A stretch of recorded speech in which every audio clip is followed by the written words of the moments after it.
오늘 설교는 게할더스 보스 목사님이, 이분은 1862년에 태어나셔서 1949년에 소천하신 목사님인데, 지금으로부터 99년 전인 1913년 10월 12일 주일에 전하신 설교입니다. 게할더스 보스 목사님은 큰 별과 같은 성경학자입니다. 그가 돌아가시기 한 해 전에 출판된 성경신학이라는 책은 이 분야에서 가장 훌륭한 교과서입니다. 특히 저는 이 책을 통해서 하나님 말씀을 바르게 이해하는 데 큰 도움을 얻었습니다. 오늘 설교는 그분의 설교를 추려서 모아놓은 다른 책에서 발췌하여 번역하였습니다. 그런데 그 책 자체에 설교 제목이 나와 있질 않기 때문에 제가 인자의 섬김이라고 임의로 정했습니다. 이 설교는 옛날에 대부분의 목사님들의 설교가 그러했듯이 문장들이 대체로 매우 길지만 여러분의 이해를 돕기 위해서 필요할 때마다 짧게 줄이거나 우리와의 연관성을 고려해서 서론의 일부를 과감하게 생략했습니다. 그래도 그 분량은 2주치의 설교를 한꺼번에 하는 것만큼 길 것입니다. 조금 빠르게 제가 설교할 테니까 잘 집중해서 들으시기를 바랍니다. 이제 설교를 시작하겠습니다. 오늘 본문으로 설교하려는 데는 몇 가지 이유가 있습니다. 첫째로, 주님께서 자신의 죽음을 값을 치르고 무엇을 사는 거래로 설명하셨기 때문입니다. 이와 같은 설명은 주님 자신의 가르침에서도 매우 드문 일이며, 이런 설명은 그 희소성 때문에 가치가 큽니다. 비록 주님께서 자주 강조해서 특별히 자신의 생애의 마지막에 이르자 죽음에 대한 주제를 말씀하시고 자신의 죽음이 확실하고 필요하다고 강조하셨지만, 무엇을 이루기 위해서 죽는다는 이런 죽음의 목적에 대해 설명한 경우는 딱 2번밖에 없습니다. 그 둘 중 하나는 오늘 본문 말씀이고, 다른 하나는 성만찬을 제정하실 때였습니다. 둘째로, 오늘 본문 말씀에 특별한 관심을 기울여야 하는 까닭은 이 말씀이 속죄의 신비에 대해 빛을 비춰주는데, 특히 이 빛은 예수님 자신의 깊은 마음에서 나오기 때문입니다. 우리가 예수님께서 죄인을 위해 죽으셨다 하는 말씀을 얼마나 이해할 수 있을는지는 모르겠으나, 죄인들을 위해 죽는다는 것이 무엇을 의미하는지 그 경험을 통해 그 의미를 충분히 이해할 수 있는 분은 오직 예수님 자신뿐입니다. 그리고 예수님께서 이렇게 자신의 속죄적인 죽음을 생각하실 때 그분의 마음에 우선적으로 떠오르는 것은 분명히 이 문제의 핵심이지 어떤 2차적인 면이 아닐 것입니다. 속죄는 그 자체의 광선을 가지고 비추게 될 것이고, 이것이 우리에게 말하고자 하는 것은 십자가 자체에 대한 인식입니다. 셋째로, 오늘 본문 말씀이 십자가 사상은 예수님 자신의 마음속에서도 나중에야 발전된 것이라고 하는 견해를 반박하고 있기 때문입니다. 이런 견해를 주장하는 사람들은 이렇게 주장합니다. 처음에 예수님은 구원에 대해서 다른 방법을 생각하셨다. 즉, 자신의 죽음이 아무런 역할을 하지 않는, 그래서 대속을 위해 무엇을 제공하지 않아도 되는 그런 방법을 생각하셨으나, 생애 마지막에 다다르셨을 때 예수님은 격렬한 죽음을 구원의 확실한 방법으로 택하셨다는 것입니다. 이처럼 주님은 이런 변화에 맞춰서 자신이 갖고 있던 원래의 구원에 대한 믿음을 수정하셨고, 때 늦은 생각으로서 죄를 대속하기 위해서 가장 가능성이 높은 최선의 방법으로 자기 죽음을 택하셨다는 것입니다. 그런데 오늘 본문의 말씀은 이러한 견해와 정반대가 됩니다. 오늘 말씀을 보면 우리 주님의 마음에는 죽음이라는 것이 비록 그것이 제자들에게 마음에서는 이상하다고 할지라도 이미 오랫동안 친숙해왔던 개념이었음을 보여줍니다. 예수님께서는 철저하게 자신의 죽음을 확정된 사실로서 받아들이셨습니다. 따라서 주님은 그것을 다시 생각해 보려고 하시지 않았습니다. 오히려 죽음을 당연하고 확고한 사실로 여기셨습니다. 이제 본문 말씀에서 몇 가지 주제를 생각해 보겠습니다. 첫째는 이 땅의 오심과 속죄입니다. 여러분이 보시는 바와 같이 우리 주님께서는 자기 생명을 대속물, 즉 몸값으로 주시려고 이 세상에 왔다, 이렇게 확실하게 말씀하십니다. 여기서 왔다는 이 동사는 이 본문에서 첫 번째로 말씀하신 것, 즉 섬기려 한다는 것뿐만 아니라 두 번째로 말씀하신 것, 즉 자기 목숨을 대속물로 주시려고 하는 것과도 연결됩니다. 따라서 본문은 인자는 섬기러 왔다, 그리고 주려고 왔다, 이렇게 말씀하고 있는 것입니다. 저는 여러분들에게 이 말씀을 자세히 보기를 요청합니다. 왜냐하면 많은 사람들이 이 말씀을 다음과 같이 약하게, 흐릿하게 해석하기 때문입니다. 예수님께서는 섬기러 오셨다. 그리고 살아가시는 동안에 충분히 섬기려면 죽어야만 한다는 것을 아셨다. 그래서 죽기로 하셨다고 해석합니다. 그러나 이것은 주님의 죽음을 단순히 섬기는 일을 하다가 발생한 하나의 결과로 보는 해석입니다. 그러나 우리 주님께서 확실히 말씀하신 것을 보면 죽음은 처음부터 섬기는 것의 의미였고 섬김의 확실한 끝이었습니다. 그분은 이 땅에 처음 오실 때 이미 자신의 죽음에 대해서 이미 아셨고 자신의 죽음을 통해서 이루실 구원의 목적을 아셨습니다. 그분은 오직 이 목적만을 가지시고 다른 목적은 전혀 생각지 아니하시고 이 땅에 오신 것입니다. 그분은 단지 죽음에 가능한 한계까지만 섬기러 오신 것이 아니라 절대적으로 그리고 자유롭고 의도적으로 섬기는 최고의 도구로서 자신의 죽음을 사용하시기 위해 섬기러 오셨습니다. 아무도 그분의 생명을 그분에게서 취해가지 못했습니다. 오직 그분께서 그 생명을 자원하여 주셨습니다. 그분은 자신의 생명을 받으신 바로 그 순간부터 그것을 자원하여 주시기로 작정하셨습니다. 그러므로 히브리서의 기록자는 그분께서 이 세상에 오신 것을 시편 기록자의 말을 빌려서 이렇게 표현합니다. 보소서, 나는 당신의 뜻을 행하려고 왔나이다. 하나님이시여. 히브리서 10장 7절입니다. 즉 하나님의 뜻은 그가 고난을 받아야만 한다는 것입니다. 그래서 그 뜻을 행하려고 왔다고 말씀합니다. 그리고 히브리서 10장 5절에 보면 몸을 당신께서 나를 위해 준비하셨나이다 라고 말씀합니다. 즉 하나님께서 이분에게 몸을 주셨는데 이는 그가 죄를 위한 진정한 제물로서 죽음을 경험하는 것을 가능하게 하시기 위함이었습니다. 그러므로 이 모든 말씀을 비춰볼 때 여러분은 알 수 있습니다. 우리 주님께서 생애의 후반부에 이르러서야 비로소 뒤늦게 자기 죽음이 자신의 일을 성공시키는데 기여할 수 있다는 생각을 하게 되었다는 견해를 아예 제외시키고 있다는 사실을 여러분은 볼 수 있습니다. 그렇습니다. 그분은 자신의 사역의 중심이 자기의 죽음에 있다는 확신을 갖고 자신이 이 세상에서 순례하는 모든 날 동안 내면의 삶을 침묵으로 일관하며 사셨습니다.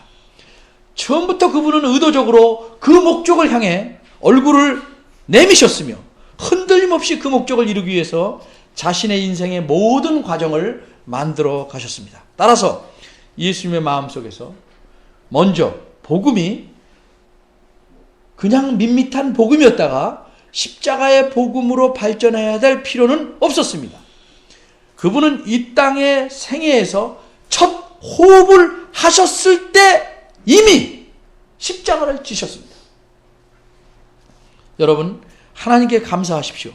우리는 이 복음서를 이렇게 바르게 읽을 때에, 그리고 믿을 때에 의롭게 되는 것입니다. 예수님께서는 자신의 삶의 많은 부분들을 순진한 무지와 자신을 둘러싸고 있는 운명의 거미줄을 전혀 의식하지 못한 채 살아가신 것이 아닙니다. 그분의 경우에는 다른 사람들의 경우에서는 달리 운명과 삶의 목적이 똑같았습니다. 그분은 죽으셨을 뿐만 아니라 그분은 우리를 위해 죽으시려고 의도하셨습니다. 이것이 믿음의 눈을 갖고 복음의 이야기를 읽는 모든 사람들에게 소중한 복음입니다. 둘째로, 속죄와 자기 희생입니다. 이 본문 말씀은 우리 주님께서 죽음으로써 죄값을 치르는 속죄의 죽음을 말해줍니다. 그러나 이것은 제자들 앞에 그들의 삶에서 따라야 될 본보기로서 제시하려고 의도된 것입니다. 얼핏 보기에 이런 본보기는 제자들이 따라 행하기가 도저히 불가능해 보입니다. 우리도 따라 행하기가 불가능해 보입니다. 왜냐하면 예수님의 경우는 매우 특이하고 독특한 섬김의 본질과 목적을 갖고 있기 때문에 우리가 모방할 수 없는 것입니다. 물론 우리는 말할 것도 없이 예수님께서 자신의 죽음을 죄인들을 위한 대성물로 만드신 이 위대한 희생의 행동에 있어서 우리는 그분을 따를 수가 없으며 그분을 따를 것이라고 기대하지도 않습니다. 그리고 그분의 행동이 그의 죽음 자체가 아니라 예수님의 마음에서 나왔다가 할지라도 그분의 삶과 죽음의 사역에서 그분을 활기차게 하신 성령께서 여전히 그분과 함께 하시는 상황에서, 그리고 그분의 행동에 높은 의미를 부여하는 현재의 상황에서 우리는 도저히 그분과 비교할 수 없는데, 이 연약하고 죄된 인간인 우리가 비록 하나님의 은혜로 거듭났으며 성령 하나님에 의해서 조절된다고 할지라도 어찌 주님의 그런 행동을 우리 자신의 성품이나 행위에서 재생산낼 수 있겠느냐라고 물으실 수밖에 없는 것입니다. 다음과 같은 사실을 주목해 보십시오. 주님의 행동은 사람의 행위가 아니고 하나님의 행위라는 것, 즉 우리 마음이 따라야 할 이상으로서 우리 앞에 지금 놓여 있는 것은 하나님께서 주제로 삼아서 말씀하신 그런 행동이라는 사실을 주목해 보시기 바랍니다. 바울이 빌립보서 2장에서 설명한 바와 같이 그리스도께서는 자신의 명예를 생각지 않으시고 자신을 비우셨습니다. 빌립보서 2장 7절에서 그렇게 말씀하셨습니다. 또 고린도서 8장 9절에 보면 바울의 또 이렇게 진술하고 있는데, 그리스도께서는 부요하신 분이지만 우리를 위해 가난하게 되셨다고까지 말씀합니다. 이 두 가지 경우에서 마찬가지로 지금 오늘 본문에서도 말씀하시는 것은 그리스도께서 자기를 부인하셨다는 사실입니다. 자기 부인입니다. 이 자기 부인은 성육신의 상태로 들어가는 것과 마찬가지로 자기를 비하하는 것, 낮추는 것입니다. 엄격히 말하자면 성육신 상태, 즉 인간이 되기 이전에도 계셨던 하나님이신 분께서 자신을 낮추셔서 성육신 상태로 인간으로 되시는 것을 말하는 것입니다. 이것이 자기 부인입니다. 우리 주님께서는 자기 목숨을 대속물로 주시려고 이 세상에 오셨다고 말씀하십니다. 주님께서는 이미 이 땅에 오신 사람으로서가 아니라 이 땅에 오시는 행동을 통해서 우리를 위해서 이런 본보기를 세우신 것입니다. 세 번째, 인자, 즉 사람의 아들. 우리는 이 본문 말씀에 나타난 대조를 놓치면 안 됩니다. 이 대조는 주님의 현재의 상태와 이전의 상태를 비교하는 것입니다. 현재 주님은 섬기고 마침내는 죽으시는 그런 상태에 계십니다. 그런데 이전에는 주님께서 인자라는 의미 있는 명칭을 가지고 계시던 삶이 있었습니다.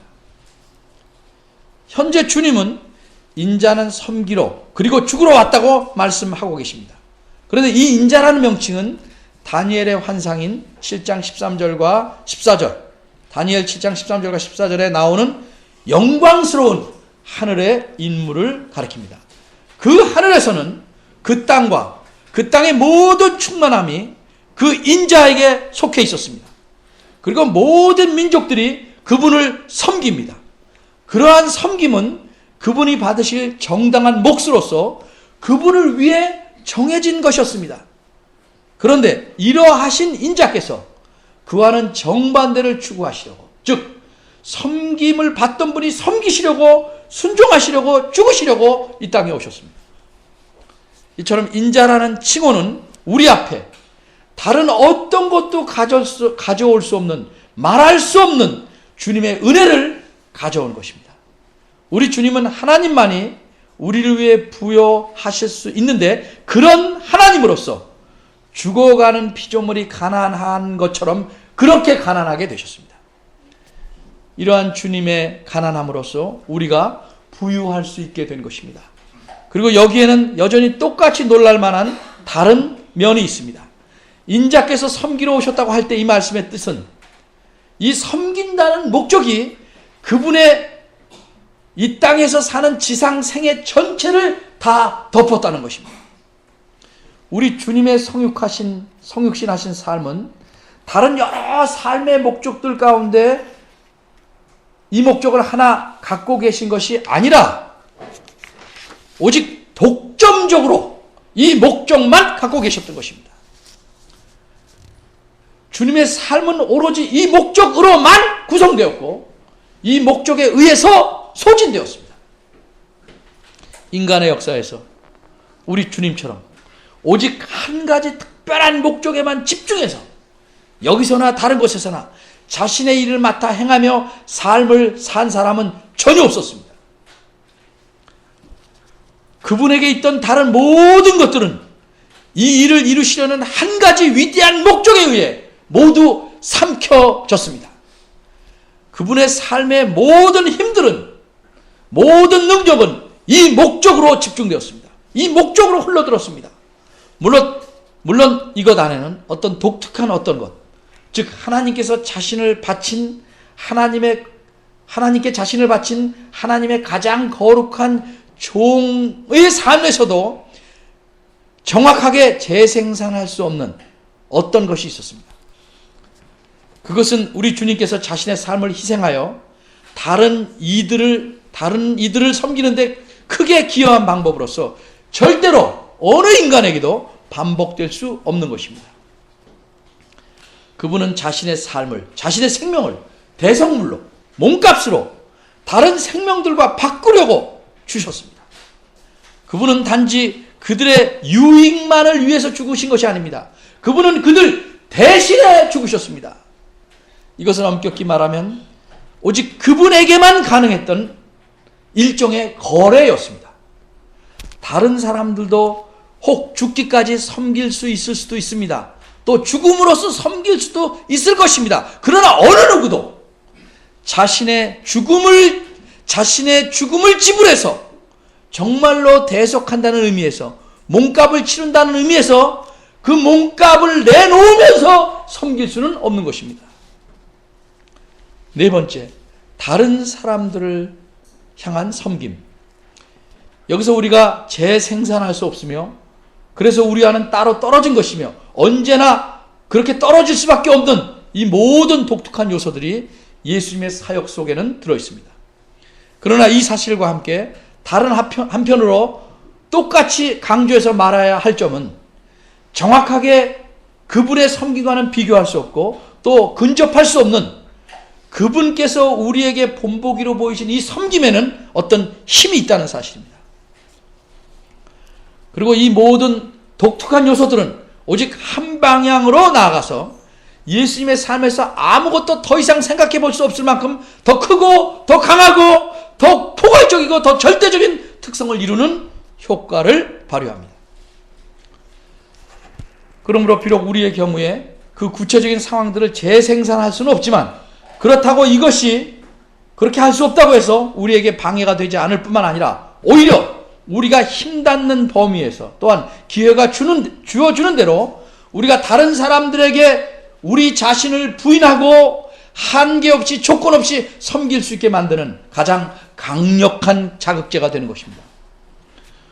물론 우리는 인자처럼 어떤 하늘의 영광스러운 상태에서 내려옴으로써 우리의 일을 시작할 수는 없습니다. 그러나 주님께서는 우리가 결코 똑같이 겪을 수 없는 희생을 기꺼이 감당하셨습니다. 그런데도 어떻게 감히 우리가 이 땅에서 겪는 삶의 여러 조건들을 구실로 삼아서 우리가 해봤자 빈약하고 작은 이런 자신을 부인하는 이것에다 그것에게 마저 한계를 정해서 더 빈약하고 더 작게 자기를 부인하려고 할 수 있겠습니까? 우리는 우리의 존재 전체를 죄인들을 구원하는 한 가지 목적에 집중할 수는 없습니다. 그러나 우리 주님께서 자신의 무한하신 삶의 모든 부유함을 다 드시고 이 좁은 범주 속으로 내려오셨습니다. 그런데도 어떻게 우리는 계속해서 다른 사람들을 생각하고 그 결과로 자신을 잊어버려야 하는, 이렇게 살아야 하는 그리스도인의 삶이 너무 좁고 침체되어서 우리가 따르기 힘들다, 따를 수 없다고 감히 핑계를 댈 수 있겠습니까? 우리는 다른 사람들의 죄를 짊어지거나 다른 사람을 대신할 수 없으며 그들이 저지른 죄악의 모든 두려운 형벌을 겪을 수가 없습니다. 우리 주님이 치르셔야 하는 죄값은 그런 것들인데 우리는 그런 형벌들을 우리 자신에게로 받아들일 수가 없는 것입니다. 그러나 정확히 말해서 주님은 깊은 수치와 죽음의 구렁덩이 속으로 들어가는 것이나 하나님의 진노를 받아 그 진노에 노출되는 것이나 자신의 아버지께서 얼굴을 외면하신 것 때문에 그 마음이 위축되지 않으셨습니다. 그런데도 어떻게 우리는 약간의 굴욕과 약간의 슬픔과 수치를 당하는 것을, 그리고 우리의 평안과 순전함을 건드리는 작은 불편한 것들을 도저히 용납할 수 없다고 하나님께 하소연할 수 있겠습니까?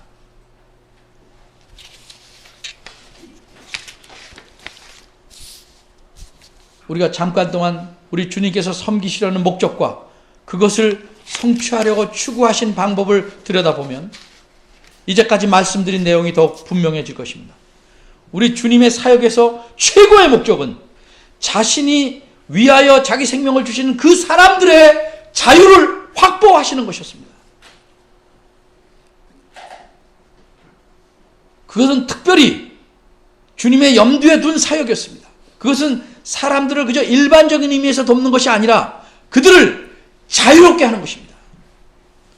이것은 주님께서 하시는 사역과 이방인들이 하는 일, 마가복음 10장 41절에 있는 이방인의 지도자들이 하는 일을 대조해 보면 분명하게 드러납니다. 이방인의 집권자, 이방인의 지도자들은, 이 세상의 지도자들은 백성들을 통치하고 권력을 행사합니다. 바꿔 말하자면 그 집권자들이 위하여 애쓰는 것은 백성으로 하여금 자기들을 섬기게 하는 것이고 더욱 더 그들을 노예 상태로 만들어 가려는 것입니다. 그러나 예수님의 목적은 정반대입니다. 예수님은 사람들을 자유의 상태에 들어오게 하시려고 섬기러 오셨습니다. 바로 이런 사실을 분명하게 이 비유에서, 우리 주님께서 사용하시는 이 비유에서 대속물을 지불한다는 비유로 잘 드러내셨습니다. 몸값을 지불한다. 몸값이란 어떤 사람의 자유를 사는 값입니다. 그러므로 우리 주님께서 자기 생명을 위하여 주시는 많은 사람들이 현재 속박 상태에 있으며 예수님의 죽으심이 그들의 자유를 획득해내시는 것입니다. 그런데 이 속박이란 무엇입니까? 사람들은 지나치게 빨리 대답해왔습니다. 속박을 사람들은 대답하기를 사람의 마음과 삶을 지배하는 힘으로써 죄의 속박이라고 대답합니다. 물론 우리 주님의 사역과 그분의 죽음이 우리를 그런 의미에서 죄의 권세에서 건져내신다는 것은 맞는 말이긴 합니다. 그러나 나는 그 대답이 이 경우에 예수님께서 마음에 갖고 계셨던 생각을 정확하게 드러낸 것은 아니라고 생각합니다. 우리는 우리가 일반적으로 생각하는 것을 예수님의 말씀 속에 끼워 넣는 것을 삼가하고 그 대신 예수님 자신의 관점에서 생각해 보려고, 그 관점에 이르려고 노력해야만 합니다. 그분의 관점에 이르는 길은 어떤 것인가? 이렇게 질문해 보면 됩니다. 다른 경우에 주님께서 몸값을 지불한다고 말씀하신 적이 있는가? 그리고 그런 말씀하신 적이 있다면 우리는 주님께서 거기서 오늘 본문에 있는 비유와 연관해서 말씀하신 의미를 현재 우리가 갖고 있는 다른 일반적인 해석보다 더 우선적으로 채택해야 하는 것입니다. 다섯 번째, 속죄와 만족. 이제 우리 주님께서는 몸값을 지불한다 하는 이런 비유를 다른 구절에서, 잘 알려진 다른 구절, 마태복음 16장 24절에서 말씀하십니다. 그 구절에서 예수님께서는 제자들에게 십자가를 지고 예수님을 따라야 될 필요성을 강조하셨습니다. 주님은 그 사실을 이렇게 강조하십니다. 누구든지 자기 목숨을 구원하고자 하는 자는 잃을 것이고 누구든지 기꺼이 자기 목숨을 잃고자 하는 자는 얻으리라. 즉 심판의 날에. 그리고 이어서 덧붙이십니다. 만일 사람이 온 천하를 얻고도 자기 목숨을 잃으면 무엇이 유익하리요? 사람이 무엇을 주고, 이 무엇은 몸값을 가리킵니다. 무엇을 주고 자기 목숨을 바꾸겠느냐? 인자가 아버지의 영광으로 그 천사들과 함께 오리니 그때 각 사람이 행한 대로 갚으리라. 여기서 말씀하시는 것은 이런 의미입니다. 심판의 시간에, 그때에는, 심판의 때에는 심판의 주님께서 오셔서 사람들에게 너는 생명을 상실했다, 이렇게 선언하시고 그에게 무서운 영원한 사망을 선고하실 것입니다. 그 시간에는, 그때에는 사람이 자기 손에 갖고 있는 모든 부유함과 온 세상을 다 갖고 와서 그것을 자기 잃어버린 영혼의 몸값으로 하나님께 드린다고 해도 이처럼 온 세상을 다 갖고 있는 사람이 자신을 위해서 아무것도 할 수가 없을 것이다. 그렇게 드리는 것을 하나님께서는 받으시지 않을 것이다. 왜냐하면 온 세상을 다 드린다고 해도 그것이 하나님을 만족시킬 수 없기 때문입니다. 하나님의 공의는 금이나 은을 요구하지 않습니다. 하나님의 공의는 사람의 영혼, 그 정신, 그 생명을 요구하기 때문입니다. 왜냐하면 죄는 영적인 것이므로 그와 같은 종류로서라야, 즉 죄인의 생명으로서라야 그 값을 갚을 수 있기 때문입니다. 여기서 분명히 드러난 것은 몸값이 무엇을 의미하느냐 하는 것입니다. 즉, 그 몸값을 누구에게 지불해야 하며 몸값으로 무엇을 지불해야 하는가 하는 문제입니다. 그런데 혹시 이런 일이 가능하다면 우리 주님께서는 그 몸값이 물질이나 혹은 재물로 연관된 것이면 전혀 지불할 수 없다고 분명하게 말씀하십니다.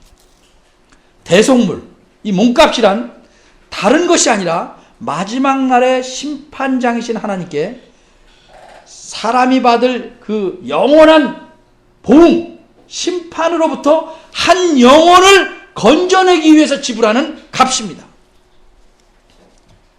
이것이 오늘 본문에서 말씀한 대속물의 의미입니다. 이 의미는 우리가 주님께서 이 엄중한 말씀을 하실 때 그분의 마음속에 구약 성경의 시편 49편에 나오는 말씀을 분명히 갖고 계셨다는 사실을 생각한다면 더 분명해질 것입니다. 거기 시편 49편에서 시편 기록자는 자신들의 재물을 의지하는 부유한 사람들에 대해서 하나님께서 심판하러 오시면 그들 중 아무도 어떤 방법으로도 자기 형제를 구원할 수 없으며 또 자신을 위해서 몸값을 하나님께 지불할 수도 없으며, 그리고 이렇게 불가능한 이유는 그들의 생명을 구원하는 것이 너무 귀하기 때문에 영원히 지불하지 못할 것이라고 선포했습니다. 시편 49편 6절에서 8절입니다. 그리고 여기서 우리는 주님께서 자기 말씀으로 명확하게 말씀하신 것 같은 그런 생각을 보게 됩니다. 어떤 물질이나 재물로도 심판 때에는 하나님의 요구를 만족시킬 수 있는 몸값을 낼 수 없다는 생각입니다. 이제 우리가 지금 생각하고 있는 바대로 여기서 우리 주님께서는 많은 사람들의 생명을 위해 지불하는 그런 몸값을 여기서 말씀하고 계신 겁니다. 따라 그것은 시편 49편에서 말하는 것과 같은 의미고 주님의 마음에서 생각하는 것과 같은 그런 상황을 염두에 둔 것입니다. 주님은 심판날에 하나님에게 그 목숨을 상실한 죄인들을 위해서 몸값을, 그 값을, 영혼의 값을 지불하실 것입니다.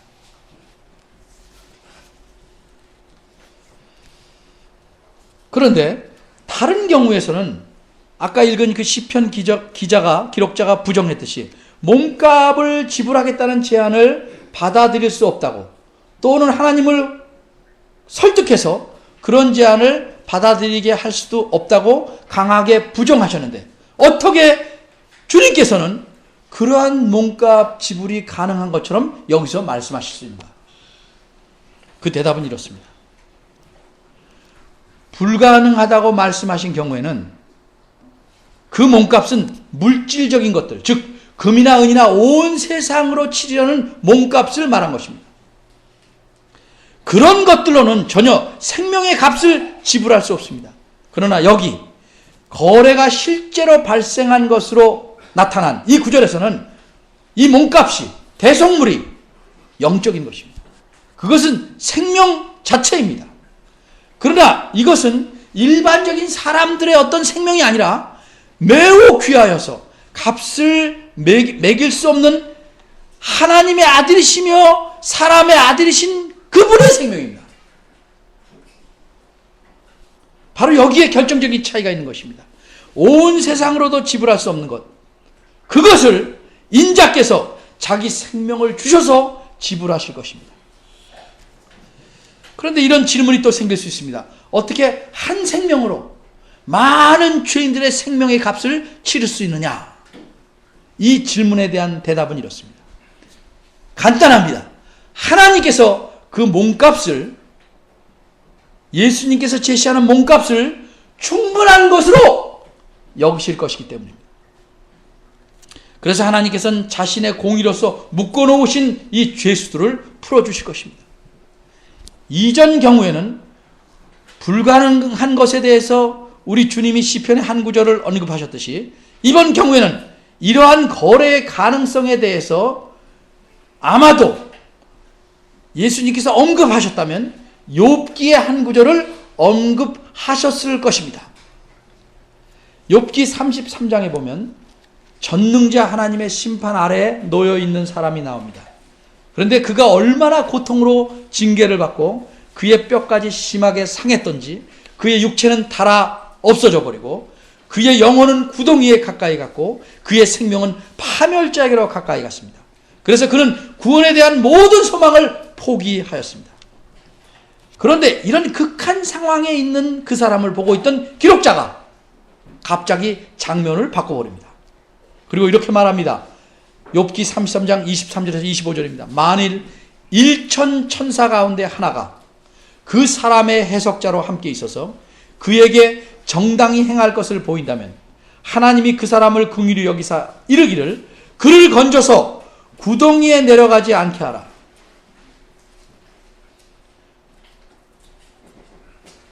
그를 구덩이에서 구원해내라. 내가 대성물을 얻었다 하시리라. 그런즉 그의 살이 어린아이보다 연하여져서 소년의 때를 회복할 것이다. 이것은 이런 의미입니다. 금이나 은이나 이 세상으로는 살 수 없는 것이라도 만일 한 중보자, 천사가, 1000명 중에 한 천사가 하나님에게 제가 대성물을 찾았습니다 라고 말할 수만 있다면 그 죽어가는 사람은 살 수 있다는 것입니다. 그러한 중보자, 그러한 천사, 그러한 1000명 중에 하나 역할을 하시는 분은 누군가? 그분은 우리 주 예수 그리스도이십니다. 그리고 그가 지불한 대속물은 하나님께서 결코 무시하지 않을 것이라고 주님 자신께서 확신하는 그 대속물은 다른 것이 아닌 주님 자신의 생명인 것입니다. 6번째, 그리스도의 섬김의 분량. 이제까지 말씀드린 것에 비추어서 한 가지만 더 우리 주님께서 어느 정도까지 섬기셨는가를 생각해 보겠습니다.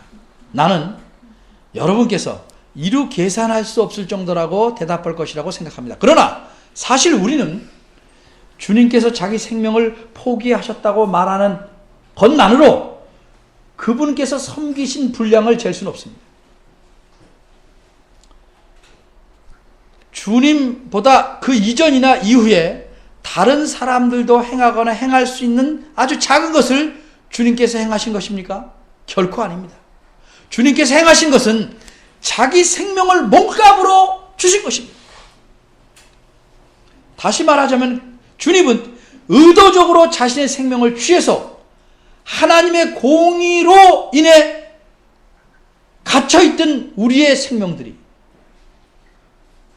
그 우리의 생명들이 갇혀있던 죄와 수치와 죽음의 속박에다가 그리스도께서 의도적으로 자기의 생명을 그 속박에 가두어 버리셨습니다. 이처럼 대속물이 된다는 것은 다른 사람의 자리를 대신 차지하는 것이며, 그래서 나오는 모든 결과를 받아들이는 것입니다. 바로 이러한 일을 예수님께서 행하신 것입니다. 나는 생각하기를 대체로 우리들이 이 십자가의 비밀을 충분히 뚫고 들어가서 이런 상황을 깨닫는 데까지 이르지 못한다고 생각합니다. 대속물이 된다는 것이 가장 작은 고통의 구름에 의해서도 자신의 복된 삶이 방해받지 않았던 하나님의 아들에게 의미하는 것은 하나님의 공의에 의해 끔찍한 족쇄에 매이는 것이며, 그를 향해 인정사정 볼 것 없이 내리치는 죄와 진노의 파도 물결을 맛보는 것이었기에 그분은 쓰디쓴 고통 속에서 나의 하나님 어찌하여 나를 버리셨나이까, 그렇게 외치셨던 것입니다. 이 모든 것, 우리가 가능하게 깨달을 수 있는 것 이상이, 그 이상이 여기 우리가 깨달을 수 있는 것보다 더 많은 것, 그것이 비록 표현은 못할지라도 그가 자기 목숨을 많은 사람들을 위해 대속물로 주셨다는 이 단 한 줄의 표현 속에 들어있는 것입니다. 그리고 우리는 이 모든 것에서 깨달았듯이 그렇게 그는 섬기러 왔다는 표현이 의미하는 바를 측정할 수 있게 될 것입니다. 그리고 우리도 섬겨야, 그러나 예수님처럼 똑같이가 아니라 무한히 먼 곳에 떨어져서 그분께서 섬기신 일을 한 것처럼, 똑같지는 않지만 섬기셨다는 사실, 그 사실처럼 우리도 섬겨야 한다는 이 권면이 우리에게 주는 힘을 느낄 수 있을 것입니다. 자, 이제 저는 결론적으로 이 본문의 말씀에 함축된 두 가지 다른 요점으로 여러분의 관심을 기울이게 하려고 합니다. 첫 번째 것은 방금 말씀한 것에서 직접 따라 나오는 것입니다. 그것은 이것입니다. 주님께서 사람들에게 베푸신 그 섬김 아래에는, 그 밑에는, 그 근본에는 하나님께 드리는 섬김이 놓여 있었다는 사실입니다. 주님은 사람들을 위하여 자기 목숨을 주셨습니다. 그러나 그는 그 목숨을 하나님에게 드린 겁니다. 우리에게 자유를 가져온 이 대속물은 하나님의 공의에게 지불된 것이며 하나님을 만족시키기 위해서 지불된 겁니다. 그러나 우리 주님께서는 이렇게 하나님을 만족시켜야 하는 일을 관심은 없고 어쩔 수 없이 피할 수 없기 때문에 해야 하는 일로 생각하시지 않았습니다. 그와는 반대로 그 밖에 다른 문제들에서와 마찬가지로 여기서도 하나님을 섬기는 일은 주님에게는 심지어 인간의 구원보다 우선적인 일이었습니다.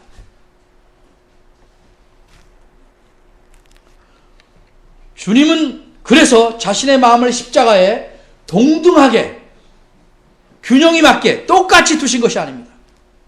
십자가가 사람에게 주는 의미보다도 오히려 그 십자가가 하나님에게 의미하는 바가 더 중요하다고 생각하셔서 하나님에게 관한 면에 더 비중을 두셨습니다. 주님은 죽으시면서까지도 그가 행하신 모든 다른 일에서들처럼 하나님의 이름을 영광스럽게 하였습니다. 그가 기꺼이 자신을 대속물로 삼으신 것은 인간을 위한 것보다 못지않게 하나님에 대한 사랑을 최고로 드러낸 행동이었습니다. 이런 사실을 우리는 잊어서는 안 됩니다. 오늘날 섬김에 대해 여러 많은 말들이 있습니다. 그리고 사람들은 이 섬김과 연결해서 이런 생각을 합니다. 섬김은 그저 단순히 사람들에게 선행을 베풀고 도움을 주는 정도라고 생각합니다. 그러나 이런 생각은 매우 통탄할 만한 일인데 이런 일이 자주 눈에 띕니다. 만일 섬김이라는 것이 그 정도의 의미라면 섬김이란 말은 종교라는 말과 동의어로 사용하기는 적합하지 않습니다. 우리 기독교에서 의미하는 진정한 섬김은 오직 하나님에 대하여 최고의 관심을 두고 그 관심을 계속 유지하는 것을 의미합니다. 그리고 다른 것이 아니고 이런 섬김을 해야 예수님의 사역을 진실되게 본받는 행위인 것입니다. 둘째로 예수님의 섬김은 무엇보다 최고로 하나님을 섬긴 것이기 때문에 그 섬김은 넘치는 결실이 풍성하다는 그 약속과 연관이 되어 있습니다. 이 말을 주목해 보십시오. 본문에서 많은 사람을 위한 대속물. 물론 이 말은 마치 그 의미가 모든 사람은 아니고 라는 것인 양 그 속죄를 제한하려는 뜻은 아닙니다. 이것이 모든 사람을 위한 것이냐 모든 사람을 위한 것이 아니냐 하는 질문은 여기서 우리 주님께서 가지신 의도에서 벗어나는 것입니다. 주님께서 많은 사람을 위한 대속물이라고 말씀하신 의미는 한 사람의 자기 희생이, 왜냐하면 그것은 예수님 자신 인자의 희생이었기 때문에, 그래서 본질적으로 초월하는 가치를 가졌고 그래서 한 사람이 아닌 많은 사람의 자유를 살 수 있었던 것입니다. 이것은 바울이 이렇게 말했을 때와 같은 사상입니다. 그가 넘치는 은혜를 받고 의의 선물을 받은 자들은 한 분 예수 그리스도로 말미암아 생명 안에서 왕노릇하며 의로운 한 분의 행동으로 거저주시는 선물이 모든 사람에게 주어져 의롭다 하심에 이른다. 로마서 5장 15절에서 19절 줄임말입니다. 이렇게 말할 때와 같은 사상입니다. 예수님께서는 자신의 섬김을 이 한 가지 핵심, 즉 모든 악과 비참함의 근원이 놓여있는 사람이 하나님께 대해 감당해야 할 그 죄와 죄의 책임과 연관된 그 핵심적 요소에 자기의 섬김을 맞추셨기 때문에, 그러므로 이 근본적인 악을 치료하시는 과정에서 주님은 인류를, 모든 사람을 가장 크고 철저하고 가장 포괄적인 범위로 섬기셨습니다. 그렇기에 한 사람의 대속물을 지불하여 셀 수 없이 많은 사람들의 자유를 살 수 있었던 것입니다. 바로 여기에 우리를 위한 교훈이 있습니다.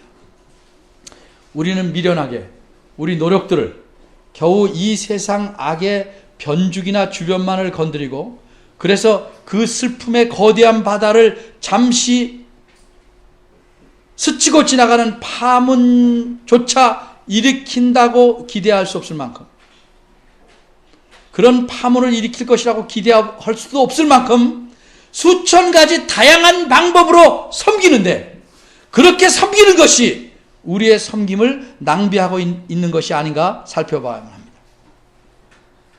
오히려 우리는 우리의 에너지를 한 곳에 집중해야 합니다. 이렇게 하면 진정으로 더 나아지는 것, 잠시 동안이 아니라 영원히 지속되는 그런 개선을 위해 거기에 우리의 에너지를 집중해야 할 것입니다. 그것은 무엇인가?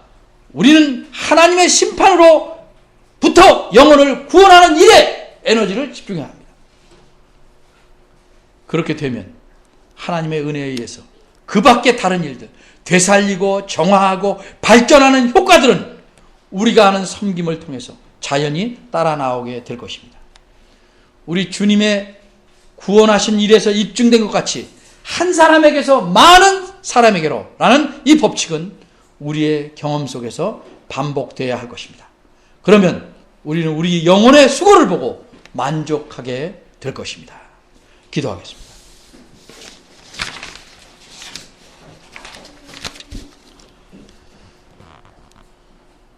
하나님, 신앙의 훌륭한 선배를 통해서 비록 우리가 성경을 이해하는 폭과 깊이가 좁고 얕아서 그 말씀을 충분히 이해할 수 없고 또 번역이라는 과정을 통해서 전달하기에 말씀의 맛도 충분히 느낄 수 없는 약점이 있지만 우리가 분명히 아는 것은 주님께서 자기 목숨을 몸값으로 지불하셔서 우리가 죄의 속박, 진노의 불길에서 벗어나 이렇게 살아갈 수 있게 되었다는 놀라운 사실입니다. 이 사실을 잊지 않게 하시고 주님께 감사하는 마음으로 살게 하시고 남은 평생 그것이 길든지 짧든지 하나님을 위해서 헌신하며 다른 잡다한 핑계나 구실을 내세우지 않고 우리의 생명을 다해서 하나님을 섬기는 자로서 살아가도록 저희들을 인도하여 주시옵소서. 새 힘을 주시고 이 말씀을 통해서 주님의 십자가를 새롭게 생각할 수 있는 시각을 주시기를 바라옵나이다. 예수님의 이름으로 기도합니다. 아멘.